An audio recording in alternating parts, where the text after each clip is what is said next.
Hi, everyone. This is Marilyn Bradford, and I would like to welcome you to my Left Turn podcast. What is your left turn? Writing a blog, parenting in a different way, letting go of the old because you are aware of something greater. Left turns are choices we can all make. It's about a willingness to step into the unknown in any area of your life, to trust yourself, to risk creating or trying something new. It's about letting your true uniqueness shine. The greatest people who have lived, artists, statesmen, writers, explorers, musicians, have all been people willing to turn left. What capacities do you have that you have not acknowledged? What would your life and the world be like if you were willing to turn left? Welcome, everybody, to this edition of the Left Turn podcast. I have with me today an extraordinary woman, Dayan, who is, what can I say? She's a multitasker of magnitude. She works with Access Consciousness and both coordinating translators and is a CF, so she does her own stuff, her own classes and various things, and she has kids. She really is a lot of what I believe many parents would like to be or could learn from.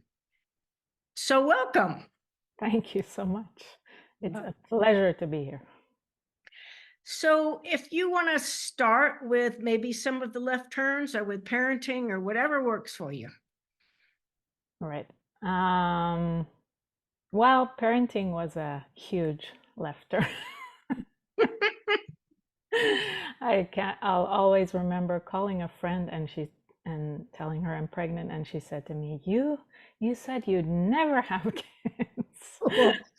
I said so much for, promising things that we're gonna do this lifetime.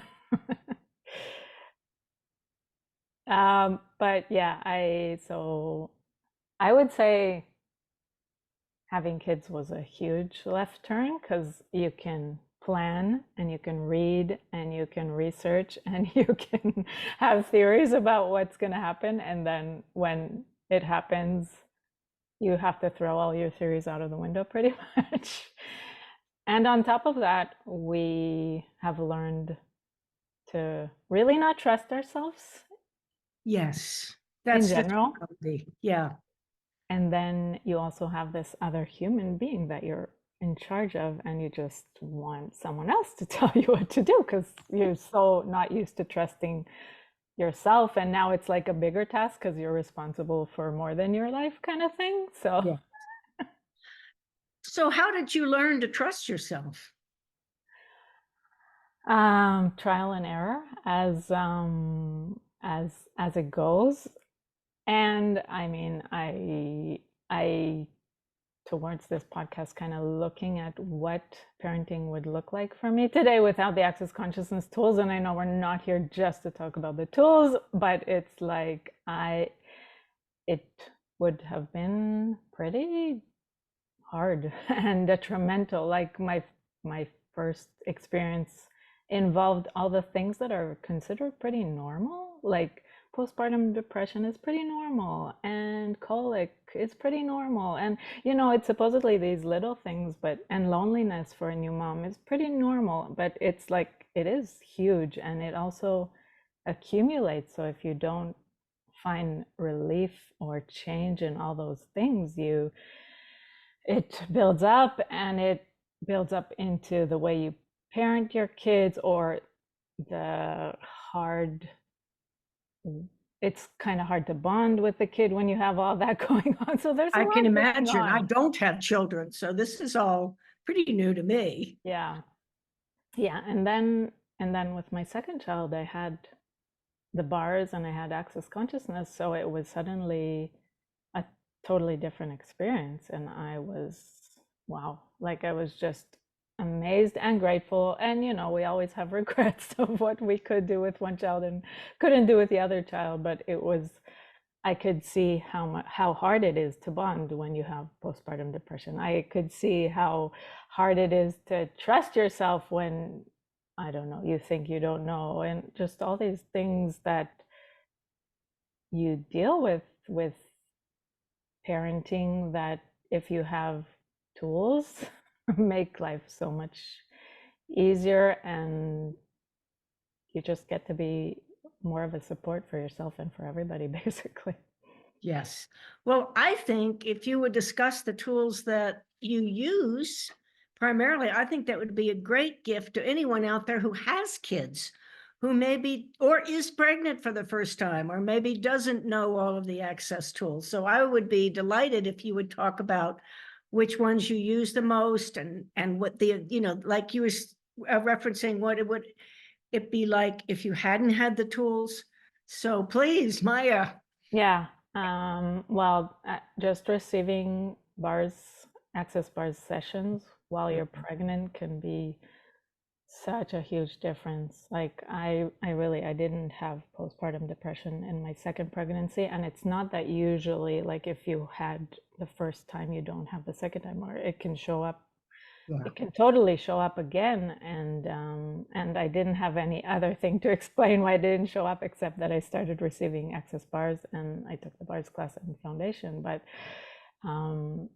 it is amazing because it changes the frequencies in the brain, and not only yours, the fetus is also receiving it, so you're starting life with a totally different experience basically. So that would be my first thing. Just Yes. Google access bars near you. Yeah. And see, and also it's just you are giving so much, there's this very known saying of like you have to put that oxygen mask on you before you're Yes. putting it on your child. So I had no idea how to take time for myself before I had the bars. Like I had no idea. Even going to the first bars class, the only way consciousness tricked me into going is this facilitator split the bars class into 4 hours sessions day after day, because I couldn't leave my 3-year-old for 8 hours, which is not true or real. It was definitely a belief that I was living with. Well, I imagine that you were picking up the thoughts, feelings, emotions, fears, doubts, and everything else. So every other mother or every other pregnant woman who was in this reality, not knowing what to do. Totally. Which is a huge topic in itself. But yes, that is another huge thing that happens that you don't know is happening until you start diving into these possible consciousness tools of, wait, is this even mine? Yes. Yeah. A lot of people don't get that 98%, 99% of their thoughts, feelings, and emotions aren't theirs. But of course, we buy it as ours and we apply it to something that's going on in our life. So it must be ours. So it's pretty Which crazy. is amazing now that we talk about it, like, because I look at it, my son has been receiving the bars in a way since he was in the belly. And he, at 7-year-olds, he's like sending thoughts and feelings and emotions back to sender. Like, Wow. what a start. What a way. What wish we all had that growing up. Exactly. That's amazing. That's amazing. Are there other tools that you use regularly with yourself or your kids, or? Well, a lot. And one of the things that I can say, if you have kids already, you're not in the pregnancy stage, like asking them, what do you know? We talked a little bit about the trust at the beginning, which is why this popped. A big part of us not trusting ourselves is that nobody asked us when we were little, what do we know? So I'm always amazed that when I ask them, what do you know? Like, even if it's a question that, there's like one answer, supposedly, like there's a logical explanation for something. When I ask them, what do you know? They'll provide something that's totally left field, but like answers something for them that they're satisfied with, and I'm like, that's all that's required right now, you know what I mean? Like it. Yes. So you're teaching them to trust themselves and not have to look at mom or dad as the expert or the teacher or anything like that. Yeah. Well, and I'm learning. I'm like, whoa, I can just give a small example, but Yeah, my please. my daughter, she asked me like, why is my mom living with this man and my dad living with this woman? You know, they Mhm. separated years ago, but she obviously noticed that her grandma and grandpa, which are the biological grandma and grandpa, are not living together.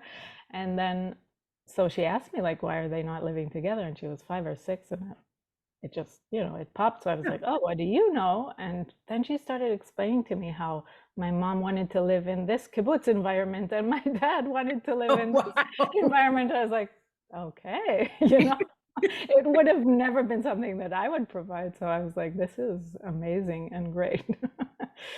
Just That's a great allowing them, story. yeah, Yes. to have their perspective of things. And Well, and also how much, I mean, the way I grew up, I would maybe have had a different answer to if they'd said, what do you know?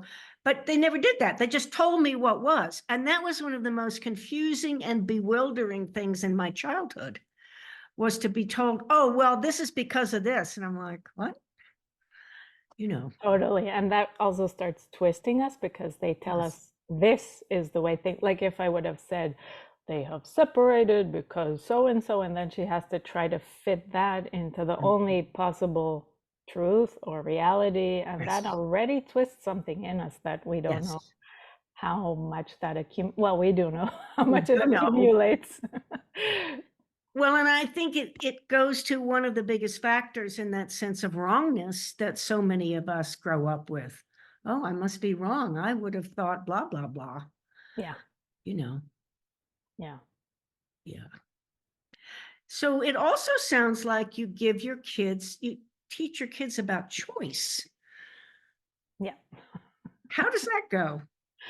That was also last summer. There was a neighbor that came over, and then she asked them if they want to go to her house, and they were like, "Yeah, let's go." And she was like, "You don't have to ask your mom." And they was like, "No, it's our choice." And the Wow. the kid just like she almost fainted. She like what like she didn't know how to even deal with their answer. Respond with that. So they're also changing other kids' worlds, but yeah, I mean, it we still have this responsibility over their little bodies till a certain age, so their level of what they can choose is obviously different, but Right.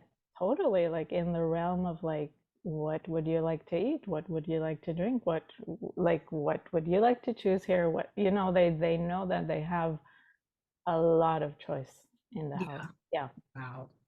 Yeah. Wow. Which is something I don't know what your upbringing was like, but I didn't know you had a lot of choice. No. I mean, they even chose to go to school this year, which was a surprise to all of us, but they've been homeschooled since they were born and they chose school. So Oh, now, for instance, we're not dealing with any stress in the morning because it's their choice. So they're ready on time. And amazing. we don't have like, you know, the typical morning arguments or anything. So what was behind the choice to homeschool? It definitely started with a lot of strong point of view about the system and about, yeah, just a general like um, knowing my experience in school, all the things like about what school is, and Yes. it's actually really cool that they're now just loving school Wow. because we also learn not to hold on to our personal beliefs and points of view. So I am enjoying that part, but yeah, it was, I think, a great journey just in the sense that they did have these first 7, 8 years. Well, for him, seven, eight Uh-huh. years. For her, 12 years of her life that she didn't have this structure of this is the amount of time we sit and this is the amount of time we read and they had a lot of just exploring Hmm. their pace of learning and now yeah, now it's just amazing that they just, oh, first of all, they chose totally different schools which match their personalities, which is Wow. also amazing. Like, Yes, that's because amazing. she would never um, enjoy and survive his school, Hmm. and he would probably be a bit too, like, her school would be too open for him. Like, he does like the He structure of likes the structure. academics. Yeah.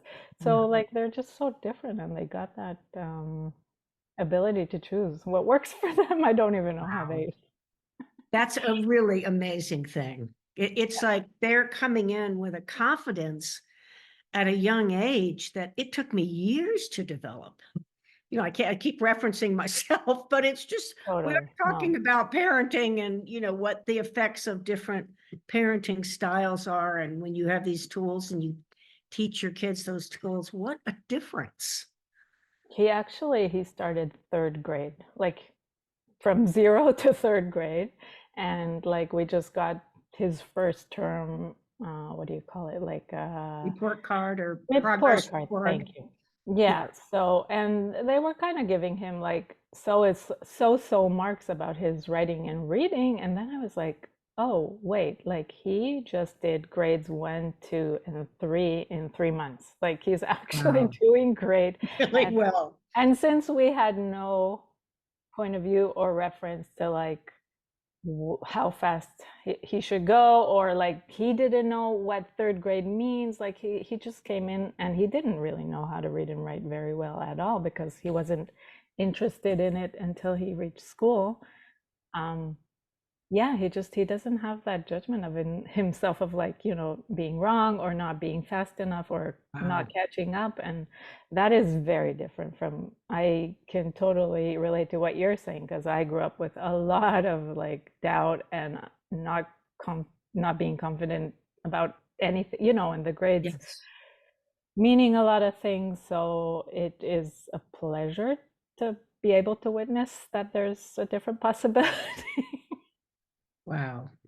Did Yeah. you ever get pushback on any of your choices or ways of dealing with your kids or Uh, yeah. we do, I think, when we make left turns. Yeah, yeah, yeah, yeah. And in general, it's very interesting to see how the moment you have a baby, how everybody has an opinion. Oh, So that's wow. another thing, that just having tools to trust yourself more, and be more conscious and aware and present in your Hmm. life in whatever way that looks like for you, it just gives you a different experience because you can get pushed from every direction so easily because it's amazing. Like whatever you do with a baby is wrong. If you put on the hat, it's like, it's too hot for them. If you take off the hat, it's too cold for them. It's like you Oh, can't win. There's no right answer. So yeah, really, really, really strengthening yourself can be such a huge gift I for can you, only for the imagine. Yeah. child, for yeah, yeah, For everyone involved. Yeah. You don't lose your footing. yeah, yeah. That's amazing. Well, how do you, because I know you work with Access and you come to classes, how do you integrate all the parenting and the access and all of that?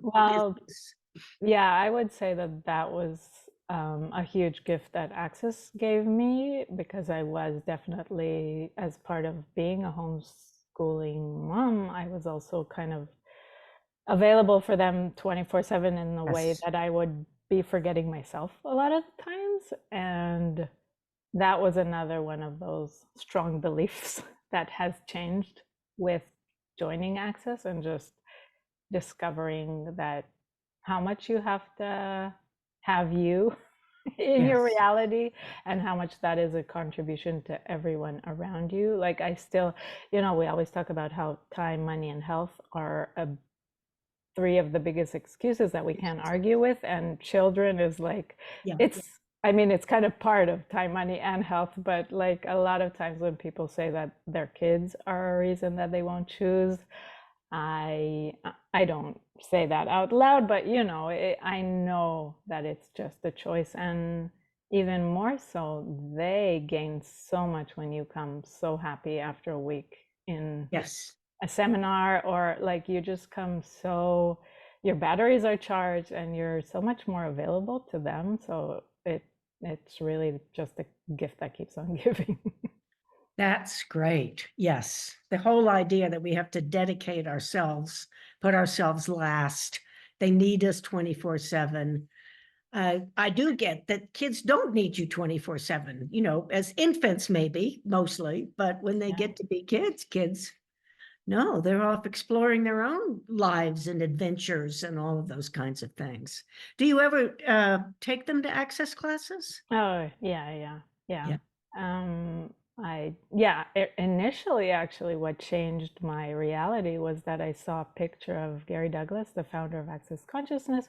He was facilitating a class, and this girl with an Elsa costume was sitting on the stage, just sitting next to him while he's facilitating. And it blew my mind because, in most of the alternative world of seminars, you just go off for the weekends. Like you don't Yes. see kids in classes a lot, or seminars, or just weekend events. So that was like that changed my reality. I saw that picture and I was like, you can bring your kids. Like, that was kind of my last excuse to travel to a choice of possibilities class at the time. So I was like, okay. So now that I know that I can take, because my baby was still, I think, 7 months or 8 months old. So I was like, still that was a thing for me. But I just took them both with me to class. And how did it go? Amazing. I didn't see them. They they were playing. I was sitting in my chair. I didn't see them for the 3 days pretty much. And I was with them at night, etc. But yeah, it changed my reality. And they, of course, receive what they receive from classes. And Gary always reminds us that kids are so much faster than us with Yes. letting go of their stuff and their points of view. And I witnessed that many, many times. So, Well, thank you, Maya. Is there any way that people can get in touch with you if they'd like to learn more or just have a chat with you or do a session? yeah. My website is www.mayadayan.com, and we'll probably have that down here. Yes. We'll definitely include that. And is there anything else that you'd like to say to parents, kids, teacher, anything? I would just love to invite the world to the world of question, like, because as I mentioned, like, I think, for instance, the thing that I couldn't leave my kids for a certain amount of hours or all this, it was like always those questions showed up of like, but what if giving space for yourself can create more for your whole family? Or what if,